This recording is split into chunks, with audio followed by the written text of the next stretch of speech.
Deoria case की file पहुंची योगी के पास। ग्राम सभा की जमीन पर बनाया था मकान, अब चलेगा बुलडोजर।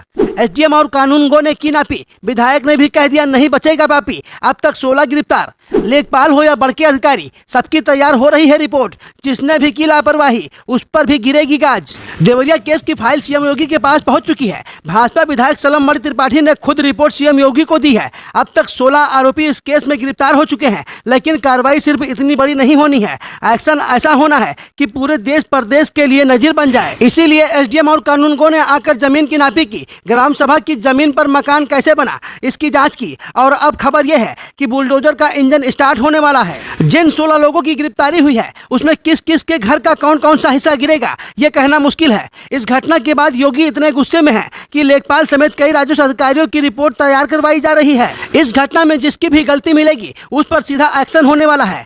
एक तरफ पुलिस वहां कैंप कर रही है, डीएम एसपी खुद जायजा ले रहे हैं, तो दूसरी तरफ एक्शन रिपोर्ट तैयार कराई जा रही है। इसीलिए अब जो कहानी सामने आई है वो शुरुआती कहानी से बिल्कुल अलग है। देवरिया के लोगों का कहना है कि पूरा मामला 10 बीघे जमीन का है। सत्यप्रकाश दुबे के भाई साधु दुबे ने अपने हिस्से की 10 बीघे जमीन गांव के ही दूसरे टोले के रहने वाले जिला पंचायत के पूर्व सदस्य को बेच दी थी। जमीन बेचने के बाद वो प्रेमचंद यादव के ही घर रहते थे। 3 महीने पहले साधु दुबे गुजरात चले गए थे। तभी एक दिन सुबह सुबह प्रेमचंद यादव जमीन को देखने गए, वहीं हंगामा शुरू हो गया।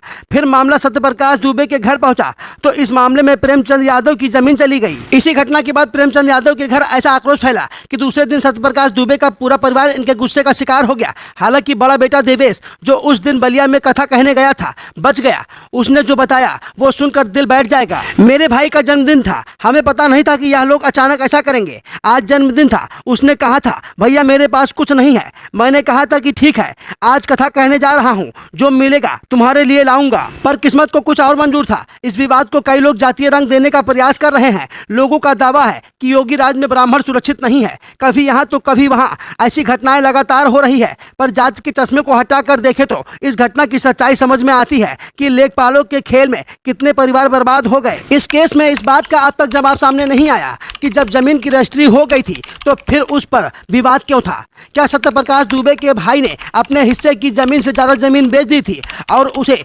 प्रेमचंद यादव ने कब्जा करने की कोशिश की, इसलिए हंगामा हुआ। पुलिस एक एक कर हर पहलुओं पर जांच कर रही है। प्रेमचंद यादव के घर की पूरी जमीन राजस्व कर्मियों ने नापी की। उन्हें सीधा आदेश मिला है कि अगर जमीन पर कब्जे की शिकायत मिलती है तो उसे तुरंत ध्वस्त किया जाए। मतलब देवरिया केस में अभी बुलडोजर वाला एक्शन बाकी है। बाकी 16 आरोपियों की गिरफ्तारी के बाद हो सकता है कुछ नए राज खुलकर सामने आए। ब्यूरो रिपोर्ट, अभिषेक सोनी।